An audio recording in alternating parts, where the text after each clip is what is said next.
अगर कोई भी सेंटेंस राइट है हिंदी में, अगर कोई भी सेंटेंस अगर हिंदी में राइट है और उस हिंदी के सेंटेंस में अगर लास्ट में इस टाइप के अगर वर्ड्स आ रहे हैं, जैसे ता है, ती है, ता हूँ, ते हैं आदि आदि, मतलब ये हुआ कि ऐसे ही कुछ दूसरे वर्ड्स भी आ सकते हैं, तब वहां पर आप लोग को ये आइडेंटिफाई करना है कि ये कौन सा टेंस हो सकता है, प्रेजेंट इंडेफिनिट टेंस। अब प्रेजेंट इंडेफिनिट टेंस में स्ट्रक्चर 4 टाइप्स राइट हैं।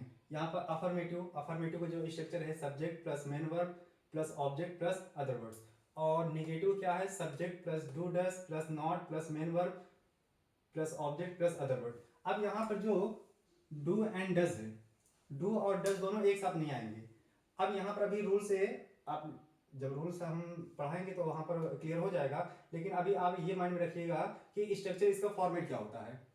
तो इंट्रोगेटिव क्या है, इंट्रोगेटिव का जो स्ट्रक्चर है question words plus do does plus subject plus main word की first form plus object plus other words.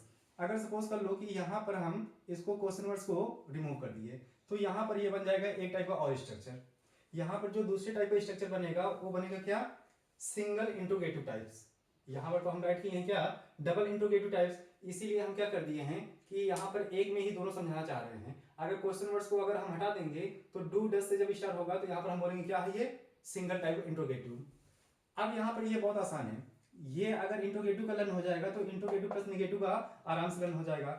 हम इसलिए ऐसे कह रहे हैं क्योंकि यहाँ पर देखिए सब्जेक्ट और यहाँ पर भी सब्जेक्ट और बाकी सब्जेक्ट के बाद यहाँ पर कुछ नहीं है, यहाँ पर नॉट है, ठीक ना। सब्जेक्ट के बाद जितने भी वर्ड्स हैं यहाँ पर सेम टू सेम वही है, लेकिन यहाँ पर क्या हो गया, नॉट का यूज कर दिया गया है।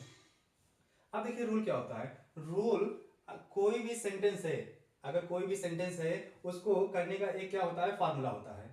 रूल्स क्या होते हैं, एक फार्मूला होता है। जैसे मैथ्स में क्वेश्चन करते हैं तो फार्मूले पर कुछ डिपेंड होते हैं, वैसे ही यहाँ पर जो सेंटेंस राइट करोगे आप हिंदी में उसको कन्वर्ट करने के लिए क्या होता है, रूल अप्लाई किए जाते हैं। जैसे सिंगुलर सब्जेक्ट की बात किया जाए तो यहाँ पर सिंगुलर सब्जेक्ट हम राइट कर दिए हैं क्या, कि सिंगुलर सब्जेक्ट क्या होते हैं, ही सी इट, या फिर ऐसे कुछ और भी हो सकते हैं जो सिंगल पर्सन को रिप्रेजेंट करते हैं। और यहाँ पर जो सिंगुलर नाउन है, सिंगुलर नाउन भी क्या हो सकते हैं, सिंगुलर सब्जेक्ट हो सकते हैं। अगर सिंगुलर सब्जेक्ट है तो यहां पर जितने भी वर्ब हम राइट किए हैं, सिर्फ अफर्मेटिव बात कर रहे हैं। अगर सिंगुलर सब्जेक्ट है तो जो अफर्मेटिव है उसमें क्या करेंगे, हम यस या ईएस का यूज करेंगे। अगर सिंगुलर सब्जेक्ट के बजाय अगर प्लूरल सब्जेक्ट है, और प्लूरल सब्जेक्ट क्या है, ये प्लूरल सब्जेक्ट में आई वी दे यू या फिर ऐसे कुछ और आएंगे, और प्लूरल नाउन। यहां पर एक्चुअली क्या है, आई, आई सिंगुलर होते हुए भी यहां पर क्या कर रहा है, वर्क प्लूरल कवर कर रहा है।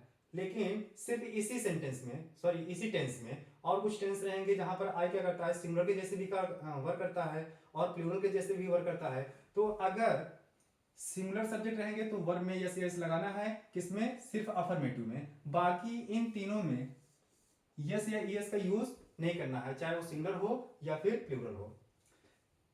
उसके बाद सेकंड रूल क्या है, we use does with singular subject. अगर सिंगुलर सब्जेक्ट है तो डस का यूज करना है, अगर प्लूरल सब्जेक्ट है तो डू का यूज करना है। डू और डस कहां से स्टार्ट हो रहे हैं, निगेटिव से स्टार्ट हो रहे हैं। निगेटिव, इंट्रोगेटिव और इंट्रोगेटिव प्लस निगेटिव, इन तीनों में देखिए do does do does do does तीनों में यूज किया गया है, लेकिन इसमें नहीं यूज किया गया है। हम ऐसे समझ सकते हैं कि यहाँ पर डू डस इन तीनों में आया है, इन तीनों में सॉरी इन अफर्मेटिव नहीं आया है। अफर्मेटिव क्या आया है, यस या यस का यूज किया गया है, ठीक ना।